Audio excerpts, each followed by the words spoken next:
Question number 2A क्या देखिए क्या पूछ रहे हैं ये, examine TDS and TCS implications in the following transactions, in case of following transactions, briefly explaining the provisions involved, assuming that all the payees are resident, सारे जो recipients है वो resident है, आपको बताना है state the rate and amount to be deducted in case of TDS and TCS required to be deducted or collected. अब पहली बात देखिए, on 1/5/2019 1 मई को Bridge has made 3 fixed deposits of 9 month each for 3 lakhs each. 9 महीने की क्या है fix deposits कराई है, carrying interest rate of 9% with Mumbai branch, Delhi branch and Chandigarh branch of CBZ Bank, a bank which has adopted CBS software, core banking solution software उन्होंने कर रखा है, और ये मैच्योर हो गई फिक्स डिपॉजिट्स 31/1 को. तो अब अपन देख रहे हैं कि अगर ये सीनियर सिटीजन नहीं है और 40,000 रुपए से ज़्यादा यदि इंटरेस्ट क्रेडिट होता है या पे किया जाता है, 194A के अंदर बैंक विल बी डिडक्टिंग क्या, टैक्स एट सोर्स. ठीक है, सीनियर सिटीजन के केस में 50,000 की लिमिट है. अब जब CBS सॉफ्टवेयर फॉलो किया जाएगा, CBS सॉफ्टवेयर जहाँ बैंक्स के अंदर रहता है, वहाँ फिर क्या होता है देखिए, वहाँ पे आपके ब्रांच वाइज ये लिमिट काउंट नहीं होगी, बैंक की पूरी लिमिट काउंट की जाएगी. तो अब इसने एक ही बैंक के वेरियस ब्रांचेस में कराई है, तो कितना अमाउंट कराया, 3 लाख कराया. कितनी FD है, 3 FD है, 9% रेट ऑफ इंटरेस्ट है 9 महीने का. कितना इंटरेस्ट आ गया पहले ये देखिए, 3 लाख रुपए है into 3 into 9% into 9 divide by 12, ये आ जाता है 60,000 और 750, यानी 3 लाख की एक FD है, 3 FD 9 लाख रुपए की हो गई. रेट ऑफ इंटरेस्ट है 9% इंटू 9 डिवाइड बाय 12, यानी 60,750 रुपये. तो इस पर TDS कर दिया जाएगा एट रेट ऑफ 10%. ठीक है, 10% की रेट से ये TDS हो गया. 6,000 और 75 रुपये का tax will be required to be deducted at source. फिर देखो, मारवा एज 80 ईयर्स है, ये 6.5% गोल्ड बॉन्ड उसके 1977 ऑफ 2 लाख रुपए और 7% गोल्ड बॉन्ड है 1980 के 3 लाख रुपए, और ईयरली इंटरेस्ट इसको मिल रहा है on these bonds, yearly interest मिल रहा है. तो यहाँ पे देखो 6.5% गोल्ड बॉन्ड 1977 है, या फिर क्या आपके 7% गोल्ड बॉन्ड जो 1980 है उस पर TDS नहीं होता, पर बॉन्ड जो होल्डर है उसको ये बताना पड़ता है कि भाई उसके किससे ज़्यादा नहीं है, इंटरेस्ट किससे ज़्यादा, मतलब वैल्यू ऑफ बॉन्ड किससे ज़्यादा नहीं है, 10,000 रुपये से ज़्यादा की नहीं है. 193 के अंदर कवर्ड होगा. ठीक है, अब यहाँ पे चूंकि वैल्यू ऑफ बॉन्ड 10,000 से ज़्यादा है इसलिए TDS किया जाएगा. कितना है देखिए, 2 लाख रुपए पे तो इंटरेस्ट मिला इसको 6.5% के रेट से, और 3 लाख रुपए पे इसको इंटरेस्ट मिला है किस रेट से, 7% की रेट से साल भर का. तो 2 लाख का 6.5% 13,000 रुपये हो गया, और 3 लाख का 21,000 हो गया. इंटरेस्ट आ गया कितना, 34,000. 10% की रेट से ये आ जाएगा 3,400 रुपये TDS किया जाएगा. ये 193 के अंदर TDS हो रहा है. तो ये सेक्शन पूछ रहे हैं, रेट पूछ रहे हैं और अमाउंट पूछ रहे हैं. फिर देखिए, AG private limited took a loan of 50 lakh from Haridas and credited 79,000 payable to mister Haridas during financial year 1920. AG private limited 50 lakh का लोन दिया और 79,000 का क्या है उसको इंटरेस्ट दिया है. AG private limited is not liable for tax audit under 2018, 1819 and 1920. तो ये टैक्स ऑडिट के लिए लायबल नहीं है. तो अब आपके 194A के अंदर ये बात कर रहे हैं, ये 194A के अंदर जो बेनिफिट है वो किसको मिल रहा है, जो इंडिविजुअल और HUF है, जो इंडिविजुअल या HUF है उसको क्या है TDS नहीं करना होगा. इंडिविजुअल और HUF को TDS नहीं करना होगा. यदि उनका टोटल सेल्स, टर्नओवर या ग्रॉस रिसीव डज नॉट, मतलब it's they are not liable for tax audit in the preceding financial year in which the sum is credited और पेड। पर यहाँ तो कंपनी पेमेंट कर रही है, तो इंडिविजुअल एचयूएफ वाला तो इशू ही नहीं अराइज हुआ इसमें। यहाँ कंपनी पेमेंट कर रही है तो 194A के अंदर क्या है, टैक्स डिडक्ट होगा। 5,000 रुपये से ये अमाउंट क्या कर रहा है, एक्सीड कर रहा है, इसलिए क्या है 5,000 रुपये से अमाउंट चूंकि एक्सीड कर रहा है तो इसलिए टीडीएस किया जाएगा। 79,000 का 10% की रेट से क्या होगा, टीडीएस किया जाएगा। 7,900 रुपये का company will be required to deduct tax at source, क्योंकि जो भी पर्सन है अदर देन इंडिविजुअल एचयूएफ उसको टीडीएस करना होता है। इंडिविजुअल एचयूएफ को तब करना होता है जब उसका टर्नओवर प्रीसीडिंग फाइनेंशियल ईयर में किससे एक्सीड कर रहा हो, मॉनेटरी लिमिट्स अंडर 44AB, जब टैक्स ऑडिट की बात कर रहे हैं। अब इसमें स्पेसिफिकली असेसमेंट ईयर 21-22 में तो ये लिख दिया कि प्रीसीडिंग फाइनेंशियल ईयर के अंदर टर्नओवर बिजनेस कैरी ऑन कर रहा है तो 1 करोड़ से एक्सीड करे, प्रोफेशन कैरी ऑन कर रहा है तो 50 लाख से। तो यहाँ तो पेमेंट करने वाली कौन है, कंपनी है, therefore it will be required to deduct tax at source under 194A। फिर देखिए, Prabhakar is due to receive 6 lakh on 31/3/2020 towards maturity proceeds of LIC policy taken on 1/4/2016 for sum assured is 5 lakh and annual premium क्या है, 1,40,000 रुपए है। ठीक है, तो अब ये बोल रहे हैं कि आपने एनुअल प्रीमियम, देखो सबसे पहले तो पॉलिसी अगर 1/4/2012 के बाद ली हुई है और premium exceeds 10% of capital sum assured, एक साल के अंदर अगर प्रीमियम किससे एक्सीड कर रहा है, 10% of the capital sum assured, तो उस केस के अंदर क्या होएगा, टीडीएस किया जाएगा। तो ये 10% से तो ज़्यादा प्रीमियम है, इसलिए क्या है 10% of the capital sum assured से ज़्यादा प्रीमियम आ रहा है, तो फिर क्या हो रहा है, टीडीएस इस केस के अंदर किया जाएगा। अब कितनी premium, 5% of income comprise there इनका टीडीएस होता है। टीडीएस क्या हो रहा है, 5% of the income comprised therein, तो 5% of income comprise therein पे टीडीएस किया जा रहा था। अब इसमें कितनी प्रीमियम इसने पे कर दी है, देखो एक तो 16, 1/4/16 को कर दिया, 16/17 का हो गया, एक 1/4/16 को हो गया, 1/4/17 को हो गया, 1/4/18 को हो गया, 1/4/19 को हो गया, 4 प्रीमियम हो गए। भगवान ही मालिक है कि इसका सम एश्योर्ड 5 लाख है, प्रीमियम 4 पे करवा दिए, एक 16 में, एक 17 में, एक 18 में, एक 19 में। यानी लोगों को मूर्ख बनाया जा रहा है, या फिर क्वेश्चन में 3 साल होना चाहिए था, प्रीमियम पे करवा दिया। कितना, 5,60,000 रुपये, सम एश्योर्ड मात्र 5 लाख है। कितना पैसा मिला है आपको, 6 लाख रुपए मिला है। प्रीमियम आपके पे हो गए 5,60,000 के। इनकम कितनी हो गई, एक तरह से इनकम हो गई, गनीमत इनकम आ गई, 40,000 रुपए की इनकम है। इस पे क्या हो जाएगा, 5% की रेट से क्या होएगा, tax will be what, required to be deducted at source under section 194DA। 194DA के अंदर क्या है, ये 1 लाख रुपए से ज्यादा पेमेंट है, 1 लाख रुपए से 1 लाख या उससे ज्यादा पेमेंट होता है तो 5% of the income comprise therein TDS होता है। 6 लाख रुपए अपन ने दिए हैं और 6 लाख रुपए अपने को मिले और 5,60,000 रुपए का प्रीमियम आप पे कर चुके हो, तो इतना है आपको 40,000 रुपये एक तरह से इनकम है, उसमें 5% की रेट से 2,000 रुपए क्या हो जाएगा, टीडीएस किया जाएगा अंडर 194DA। अब देखिए नेक्स्ट क्वेश्चन, देखिए mister Xavier an Indian resident individual set up a unit in SEZ in financial year 15-16 for production of mobile phones। SEZ में अगर आपने यूनिट सेटअप की है तो आपको 10AA सेक्शन का क्या मिल जाता है, डिडक्शन मिल जाता है। पहले 5 साल तक कितना मिलता है, फर्स्ट 5 ईयर्स तक 100% of the profits derive from export business. ठीक है, 100% of profit derive from export business, तो जो भी पीजीबीपी होता है into export turnover upon total turnover. अब और बाद के नेक्स्ट 5 साल में 50% है और उसके बाद नेक्स्ट 5 साल में 50% है on transfer to special economic zone reinvestment reserve account.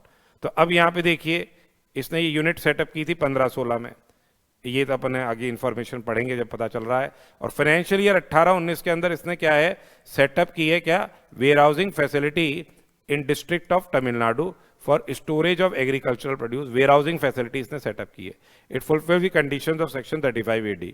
Capital expenditure in respect of warehouse amounted to 93 lakh, 93 lakh रुपए इसका कैपिटल एक्सपेंडिचर अमाउंट किया है इसमें। 13 लाख रुपए इसमें कॉस्ट ऑफ लैंड है, 13 लाख क्या है, कॉस्ट ऑफ लैंड है, ठीक है। And the warehouse became operational with effect from 1 April 19 and expenditure of 63 lakh was capitalise in the books of accounts. अब ये देखिए 93 लाख रुपए का खर्चा उसने कैपिटल एक्सपेंडिचर इनकर किया है, जिसमें से 63 लाख ही कैपिटलाइज किया है। अब भगवान मालिक है क्वेश्चन कैसे बनाते हैं, या तो 93 लाख का खर्चा करो कैपिटल और कैपिटलाइज कम ही करो, तो ये कैपिटल एक्सपेंडिचर का क्या किया है इन्होंने before the commencement of operation. तो एक्चुअली ये 93 होना चाहिए था, पर इन्होंने 63 कर दिया। तो अब अपने तो यही मानेंगे 63 लाख का कैपिटलाइज किया है इन्होंने बुक्स ऑफ अकाउंट्स में, और 13 लाख रुपए का इसमें क्या हुआ है, लैंड की कॉस्ट है। तो 60 लाख रुपए एक तरह से, सॉरी 50 लाख रुपए एक तरह से क्या हो गए आपके 35 AD के अंदर डिडक्शन के लिए एडमिसिबल होते हैं, क्योंकि जो भी एक्सपेंडिचर आप कैपिटलाइज करते हो अपनी बुक्स ऑफ अकाउंट्स के अंदर, ठीक है, excluding the cost of land, वो क्या हो जाता है, एलिजिबल होता है। बाकी 30 लाख रुपए उन्होंने कैपिटलाइज ही नहीं किया, तो भगवान मालिक है कहाँ चले गए वो, तो वो बात अलग है, ठीक है। अब यहाँ पे 50 लाख रुपए का उनको क्या है, डिडक्शन एडमिसिबल होगा। अब ये कह रहे हैं कि वेयर हाउसिंग फैसिलिटी में जो प्रॉफिट्स आए हैं before claiming 35 AD deduction 1 crore और 10 लाख के प्रॉफिट्स आए हैं। एक्चुअली अगर ये 93 होता तो 80 लाख रुपए का डिडक्शन तो क्लेम करते, परंतु अब तो यहाँ 63 है, उसमें से 13 लाख लैंड की कीमत है, वो तो दे ही दी, 50 लाख का डिडक्शन एडमिसिबल होगा, यानी 35 AD में 50 लाख रुपए का डिडक्शन एडमिसिबल हो रहा है, ठीक है। तो या तो प्रिंटिंग मिस्टेक हुई है या क्वेश्चन में ड्राफ्टिंग मिस्टेक, एक तरह से बोल रहे हैं। SEZ के नेट प्रॉफिट आ रहे हैं 50 लाख रुपए, और ये कौन सी ईयर की बात कर रहे हैं, असेसमेंट ईयर 2021 की बात कर रहे हैं हमारा, यानी फाइनेंशियल ईयर हो गया 1920, 15-16 पहला साल हो गया, 16-17 दूसरा हो गया, 17-18 तीसरा हो गया, 18-19 चौथा हो गया, और 19-20 की हम बात कर रहे हैं, 19-20 की हम क्या है बात कर रहे हैं, ठीक है। तो अब यहाँ पे ये 5th ईयर ऑफ ऑपरेशन है, 5th ईयर ऑफ ऑपरेशन है, तो इसमें क्या है 100% ऑफ प्रॉफिट्स का क्या है डिडक्शन मिल रहा है। तो आपको ये कितना डिडक्शन मिल जाएगा, 50 लाख के प्रॉफिट्स हैं, 90 लाख का एक्सपोर्ट टर्नओवर है, और 150 लाख का क्या है टोटल टर्नओवर हो गया। तो ये 90 लाख का एक्सपोर्ट टर्नओवर है और 150 लाख का टोटल टर्नओवर हो गया, तो 30 लाख रुपए का डिडक्शन एडमिसिबल हो गया 10AA के अंदर। अब ये पूछ क्या रहा है, आपको इनकम टैक्स निकालना है including AMT under section 115 JC, तो आपको इनकम टैक्स निकालना है AMT समेत। तो अब आप देखिए कंप्यूटेशन ऑफ टोटल इनकम,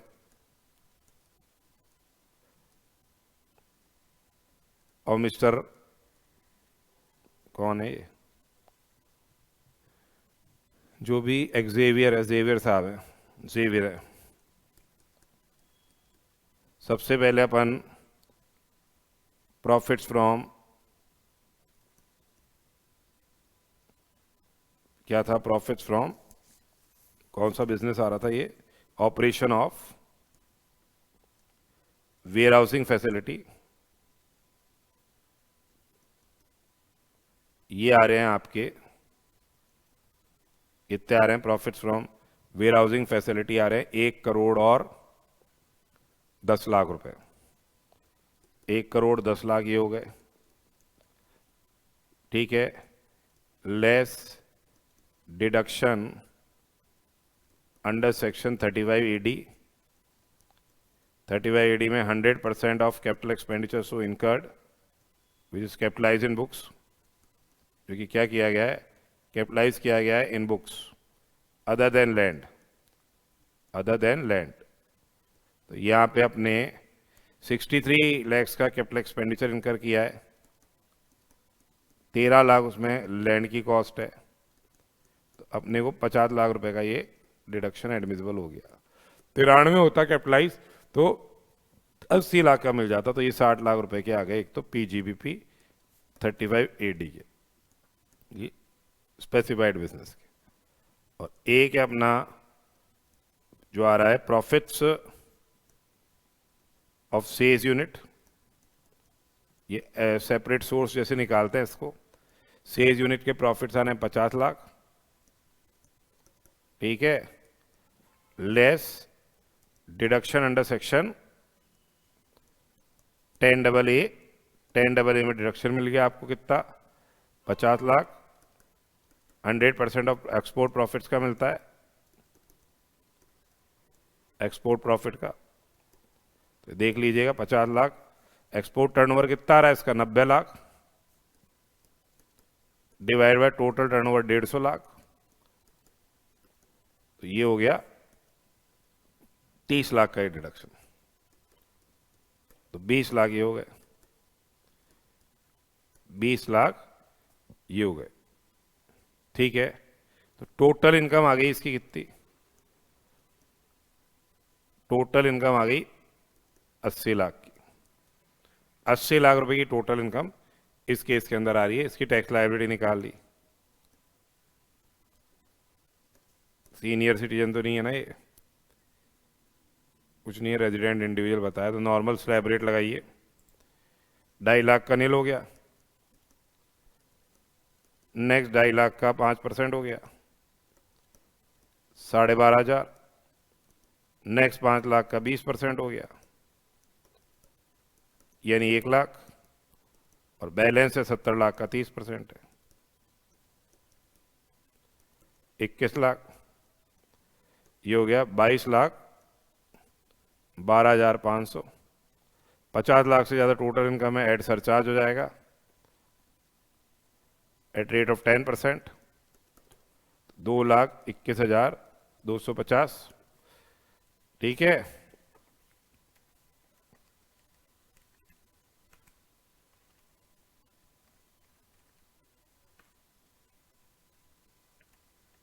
दस परसेंट, 50 लाख से ज़्यादा, 1 करोड़ से कम, ऐसे 10% सरचार्ज लग गया, तो ये आ गया को कितना, 2,43,3750, 24,33,750, और इसमें ऐड कर दिया HEC एट रेट ऑफ 4%, 9,7,350, ये आ गया 25,31,100। ये तो tax as per normal provision आ रहा है। अब अपने को AMT लायबिलिटी निकालनी है, तो टोटल इनकम कितनी आ रही है भाई, टोटल इनकम आपकी कितनी आ रही है, टोटल इनकम आ रही है 80 लाख रुपए। ठीक है, AMT कैसे निकलेगा, add deduction under section 10AA। 10AA में कितना डिडक्शन लिया था अपन ने, 30 लाख का, वो वापस जोड़ दो, एंड ऐड जो डिडक्शन आपने लिया है अंडर सेक्शन 35AD। 35AD में अपन ने डिडक्शन लिया है जो भी 100% ऑफ कैपिटल एक्सपेंडिचर इनकर किया है अदर देन लैंड, 50 लाख रुपए का जो कैपिटलाइज किया है 50 लाख, पर इसमें से ये बिल्डिंग के रिलेशन में है, तो डेप्रिसिएशन एडमिसिबल होगा लेस डेप्रिसिएशन अंडर सेक्शन 32। यदि ये डिडक्शन नहीं लेते तो इस 50 लाख की बिल्डिंग पे डेप्रिसिएशन तो मिलता ना, किस रेट से, 10% की रेट से, वेयर हाउस है इसलिए, तो ये 5 लाख ये हो गया डिडक्शन, ये घटा दिया, तो अब इसमें से 45 लाख ये हो गए। ठीक है, तो ये आ गई आपकी एडजस्टेड टोटल इनकम, ये एडजस्टेड टोटल इनकम आ गई, एडजस्टेड टोटल इनकम।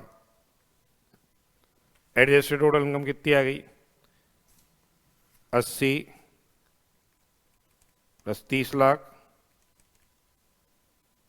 ठीक है, 10AA का जो डिडक्शन क्लेम किया वो एड बैक हो जाएगा, प्लस से 45 लाख आ गई, ये आ गई 1 करोड़ और 28 लाख, 1 करोड़ और 28 लाख।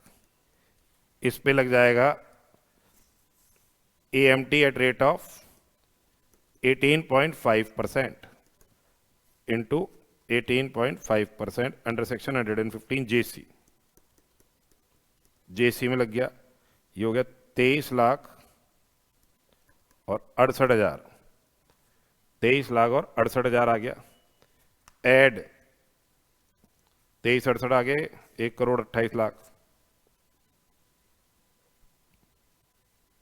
कैलकुलेशन देख लीजिए एक बार, कैलकुलेशन थोड़ी सी डिफरेंट, 80 लाख तो ये हो गया, देखिए 80 लाख तो टोटल इनकम आ रही है, प्लस 30 लाख ये आ गए, ज़्यादा हो जाएगा ये तो, 80 प्लस 30 लाख ये आ गए, ठीक है, प्लस 45 लाख। कैलकुलेशन गड़बड़ हो गई भाई, ये आ रही है 1 करोड़ और 55, क्योंकि ऐसे क्वेश्चन बनाता है इंस्टीट्यूट तो इससे तो ज़्यादा ही आनी चाहिए ना लाइबिलिटी, इसलिए 1 करोड़ 55 लाख है, सॉरी 1 करोड़ 10 लाख प्लस 45, 1 करोड़ 55 लाख का 18.5%, ये आ गया 28 लाख 67,500, 28 लाख 67,500।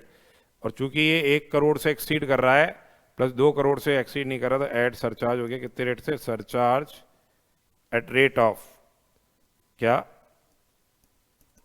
15%, तो 28,67,500 का 15% सरचार्ज जुड़ गया, 4,30,125 प्लस किया 32,97,625 और ऐड कर देना HEC।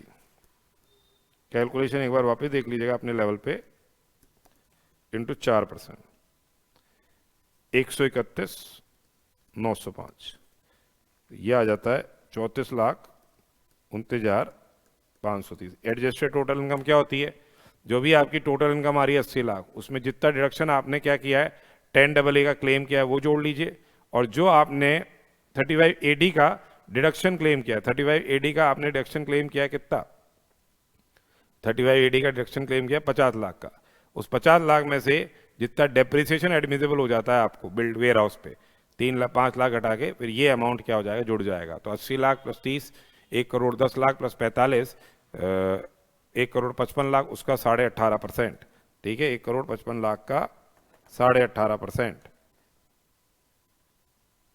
ये आ जाता है 28,67,500, ठीक है। और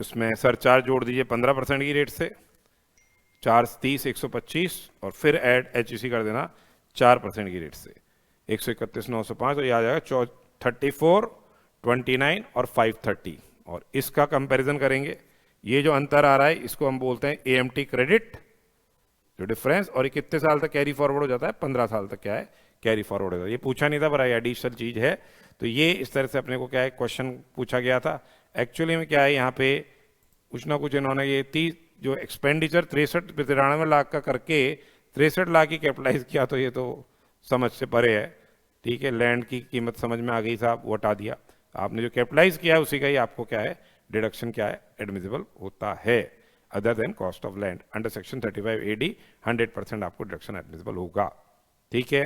तो this was one question which has been asked for क्या 6 मार्क्स, 6 मार्क्स का ये पूछा गया था।